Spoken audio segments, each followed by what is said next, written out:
Welcome to the TomorrowZone Catalyst Podcast. I'm your host, Deborah Reuben.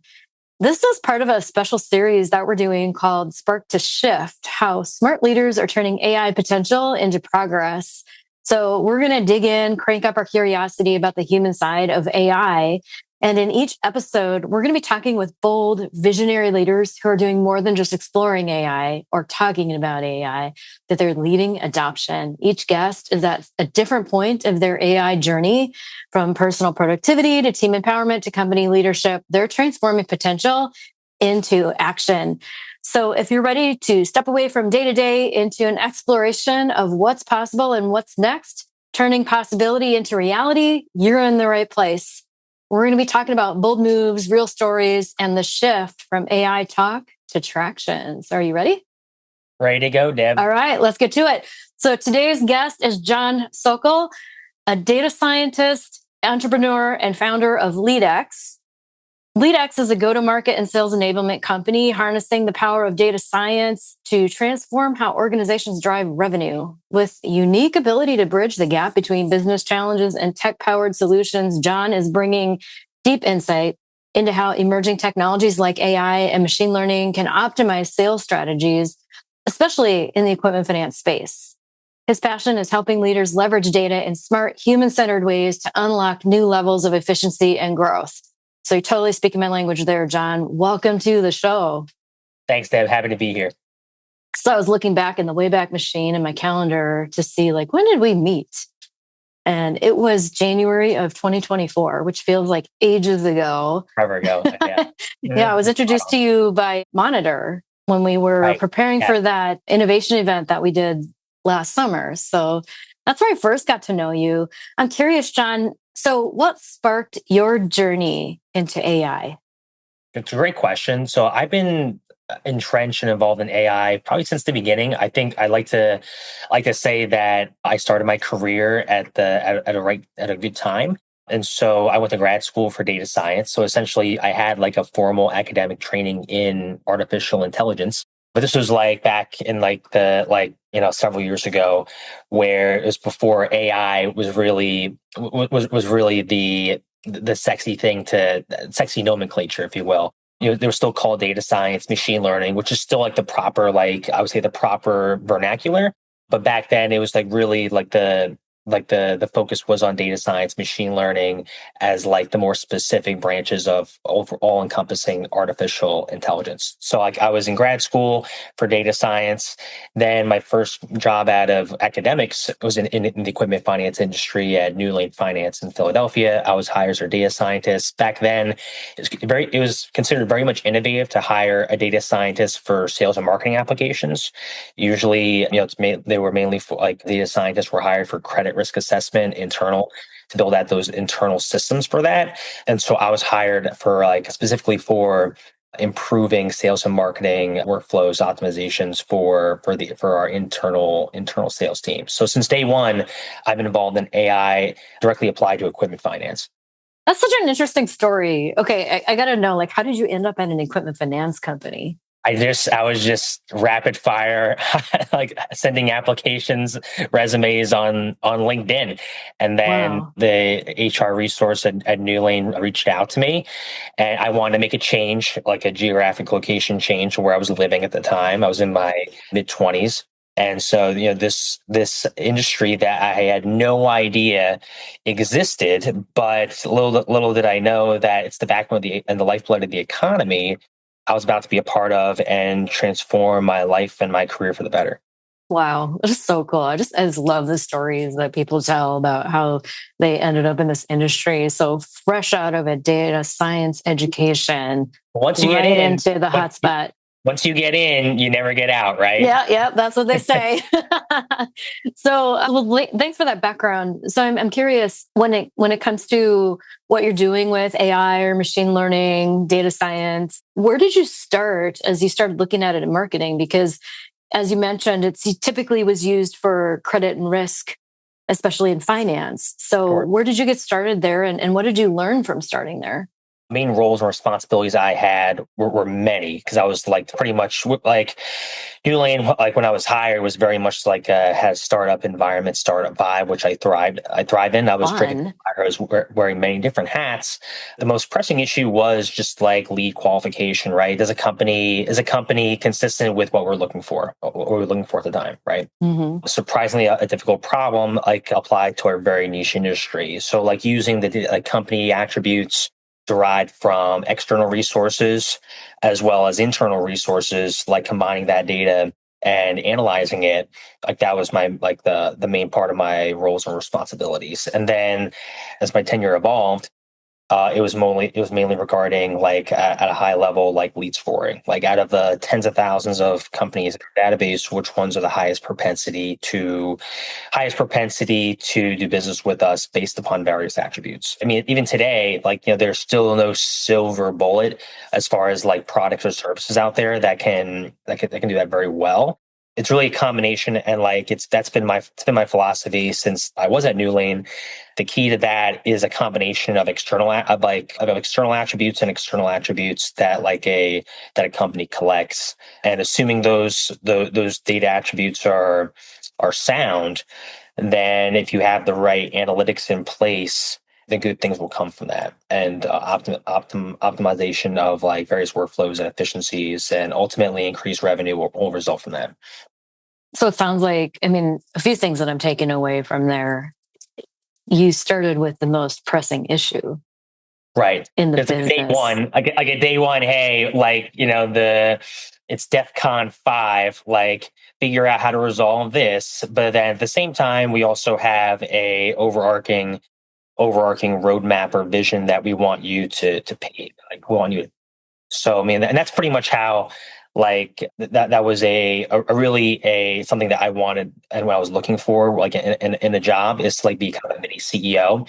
And now, like when I hire, I have a team of about 5 now. When I hire, like that's what I envision, like people that I hire to like as well. Like I set out a roadmap for them, like, or I have a vision for them, like, hey, these are the most pressing issues now, but here's the 6, 12, 24-month roadmap that I want you to follow, and or at least at a high level, like I foresee you like evolving into. But as far as the details and nitty gritty of that, like that's for you to decide. Yeah. And that really that next level agency is critical to see that through. I think those are such important takeaways because often we get so enamored of the tech that we're not thinking about that real human side. And the big takeaway from your remarks so far is Right. really the most important thing is starting with the most pressing issue, but with an understanding of the overarching big picture vision and never losing sight of that on the way to where you're going. And then giving people the agency to make awesome happen in whatever way makes sense. For sure, right? Like one of my hires this summer, I had a pretty significant job for him to do. Like he was a critical component or a critical resource to like building out like a uniform commercial code API. So that was like between like May and August. I told him like, look, this is what I want you to do, and to develop these like systems and processes to like build out this API, which I knew would be like a core LeadX offering. But then after that, now we're transitioning into the fall. From day one, I laid out to him like, hey, like you have a skill set beyond what was required of you for the summer. I want you to be for the next like going into the fall, winter, and spring. Here's what I want you to accomplish, which was more like more broader software engineering tasks that I wanted him to do that he can really evolve and grow in the role. I laid that out from him on day one. He was sold. Like he was like, yeah, this is exactly what I'm looking for. That no one else is going to give him this level of autonomy to see that through. Yeah. Well, I mean, typically if you're working with really smart folks, they want a challenge, we need a delicious problem for my brain to chew Right. on. Yeah. Yeah. So, well, let's back up a little bit. Can you tell us a bit about LeadX and what shift in thinking or leadership has helped you to gain traction with LeadX? Sure. LeadX is a B2B data company specific to equipment finance, though it can be applied to any B2B, any company that's looking for B2B data. But I started out in equipment finance, and I tailored a lot of the data products for equipment finance as well.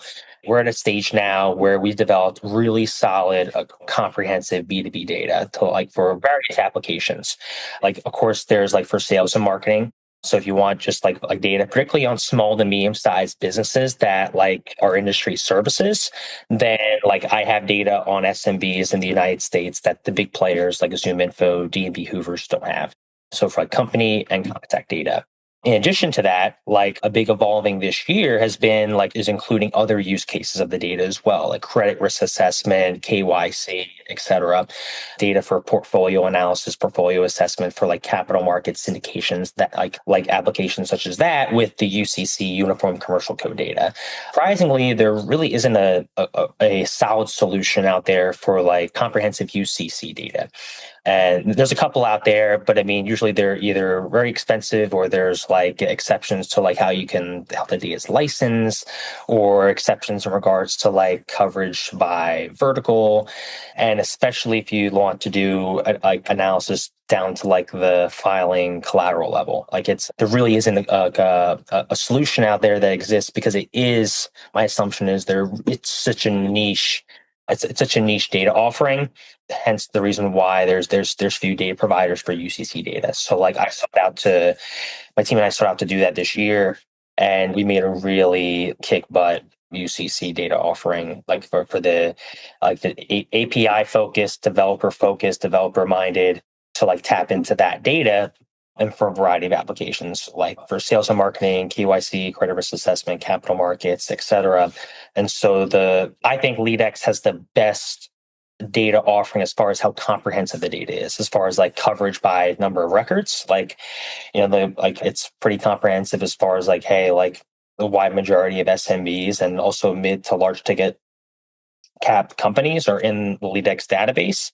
But also like just the quantity of data as well, as far as like how many data attributes are available for companies and contacts as well is significant.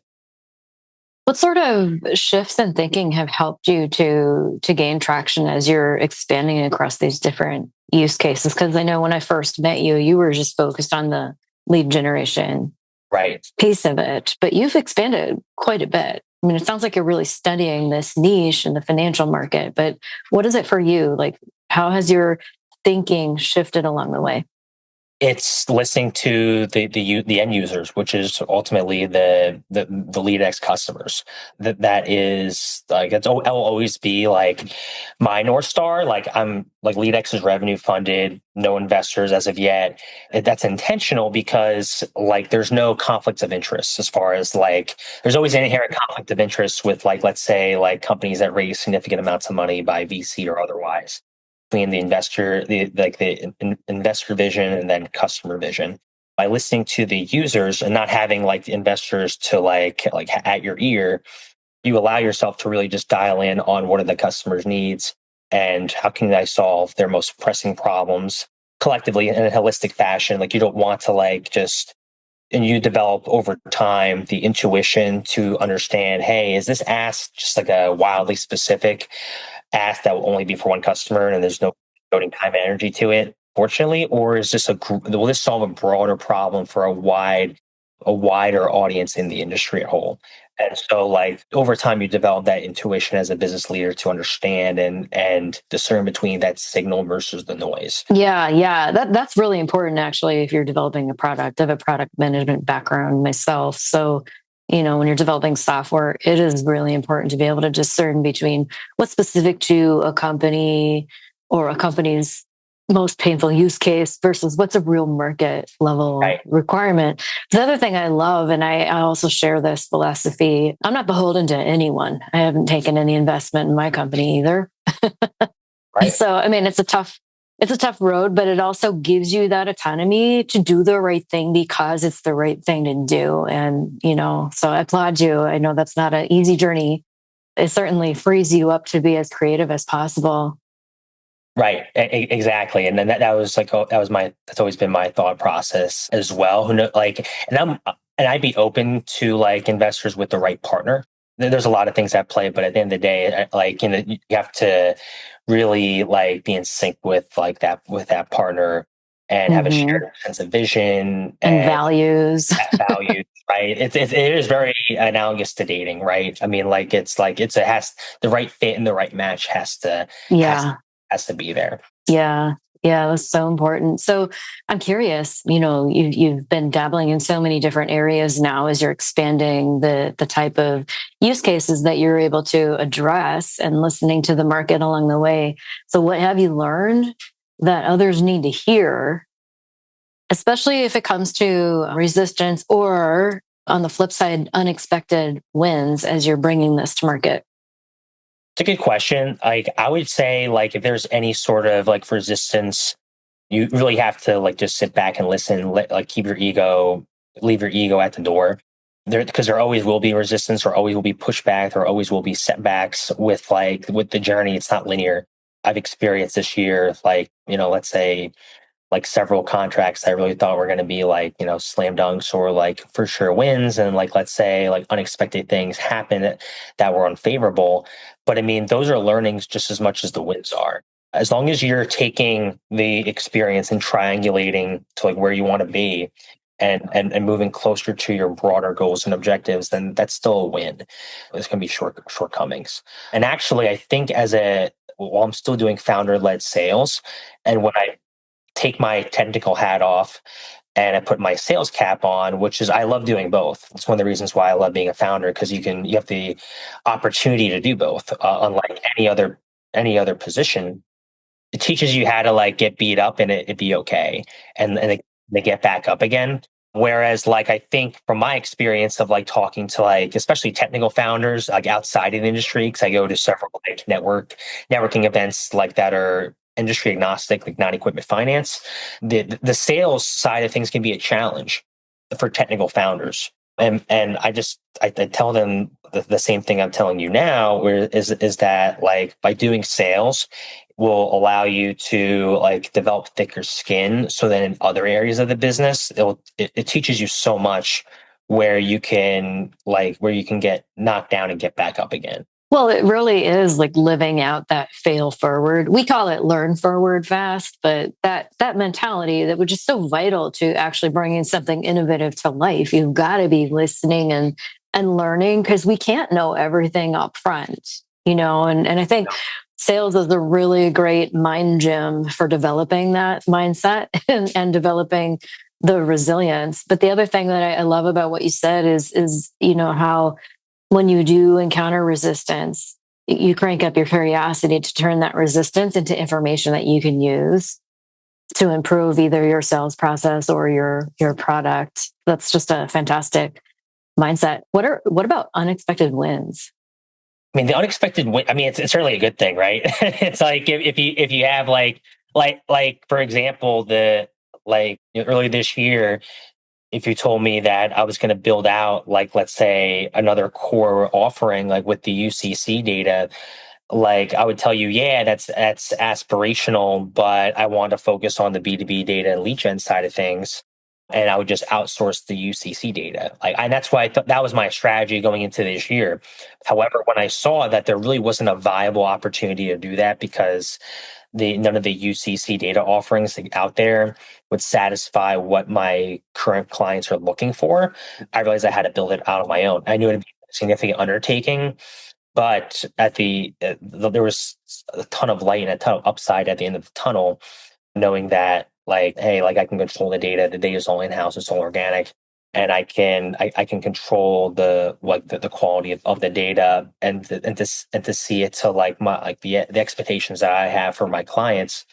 I mean, that was a huge unexpected win as far as 2025 goes. Mm-hmm. I mean, I could have went a completely different direction by outsourcing that data, but I'm just glad I listened to my gut and chose otherwise. And so that was a pretty big unexpected win that taught me a lot, as far as it just, if you think something is, if you have a certain expectation for something, you should also keep an open mind and trust your gut to go maybe perhaps in a different direction, even though outsourcing that data product would have been a much more path of least resistance compared to building it. Yeah, but you took the bold route. Yeah. That's awesome.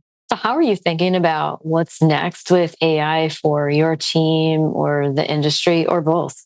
Yeah, I think you have a really unique vantage point.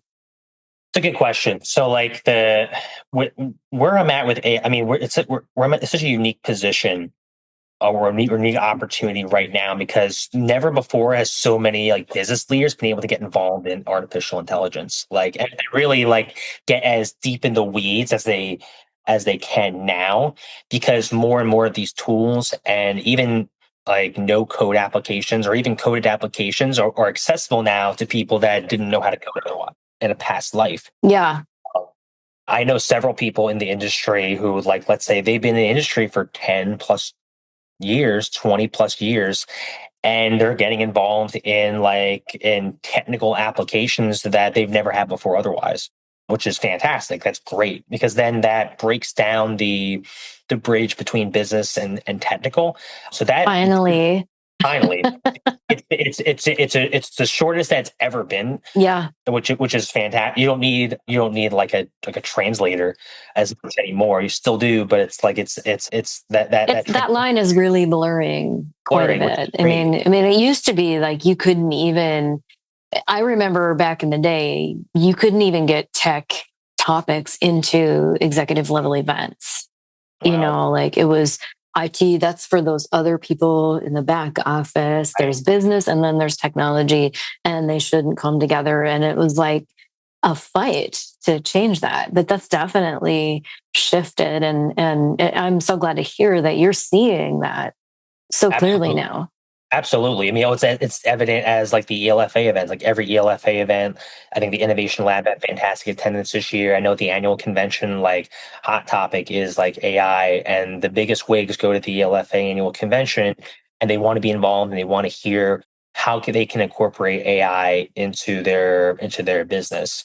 The problem I foresee though is putting the cart before the horse. And like the AI technology today is fantastic. Mm-hmm. But I don't think it's ready just yet, or you really need to have like the good resources on your team to incorporate that into your business properly. Like you'd be surprised, like a lot of for example, a lot of the applications of AI that I have in LeadX, I would say circumspect or like very careful with incorporating it, like let's say with large language models today, right? Because they still have they still will yield very unexpected results if you use it. Mm-hmm. However, there are certain applications where it's a good idea to use them.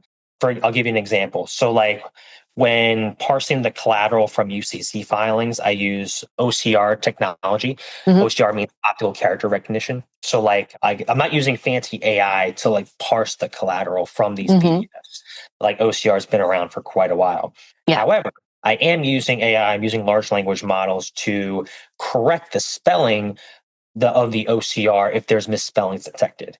Especially the PDF, like let's say, is the scan isn't the best, right? There's the text isn't very legible. Mm-hmm.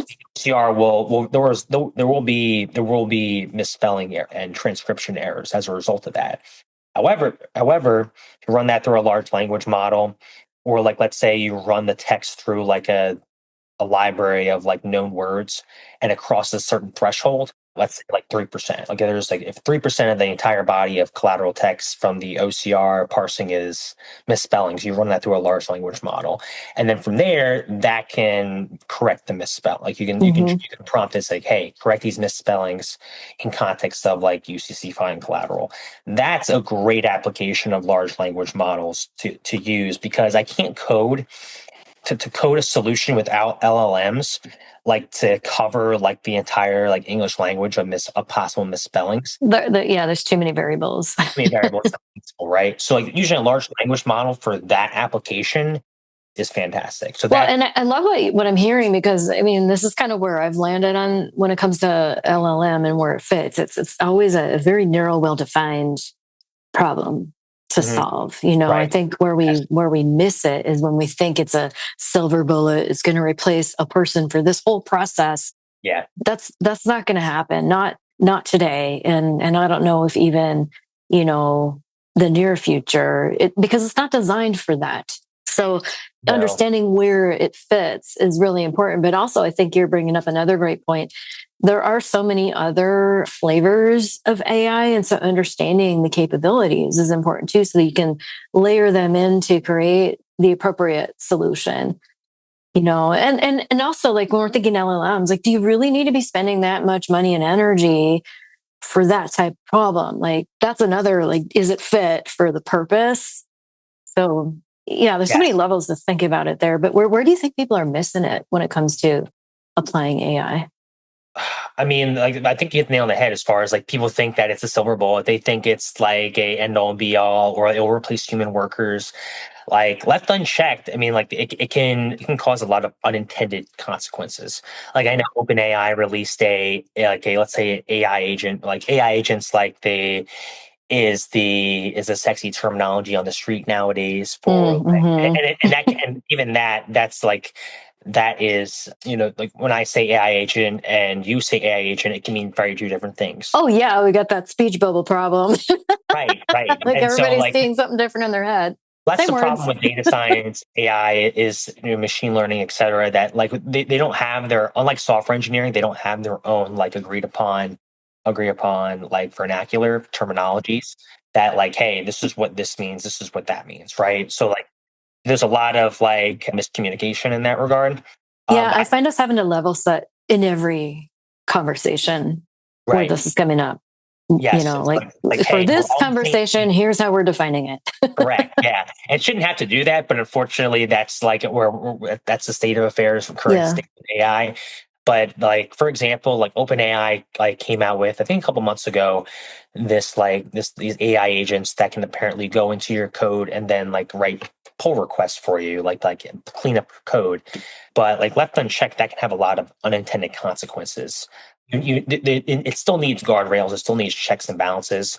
But I mean, considering that, I use it every day to code. Where it's like, I'm more efficient using that. And what I like about it, as far as, like, coding applications goes, with using large language models to code, is there's immediate checks and balances, and so, like, if the large language model provides you, like, with a solution to a coding problem, you can run that. You could see immediately, get immediate feedback. Hey, is this working, or does this work as expected, or does it have unintended consequences? Yeah, but you don't blindly trust it either. And I think Trust. that's the magic. When I'm collaborating with AI, it's like, it's a useful, helpful teammate that I don't completely trust. Right. Yes. I'll listen, but I will also, like, double check, verify, and so we use several of them. But when we're using ChatGPT, the latest model, it feels like it's worse in a lot of ways. Oh, it's 5. Yeah.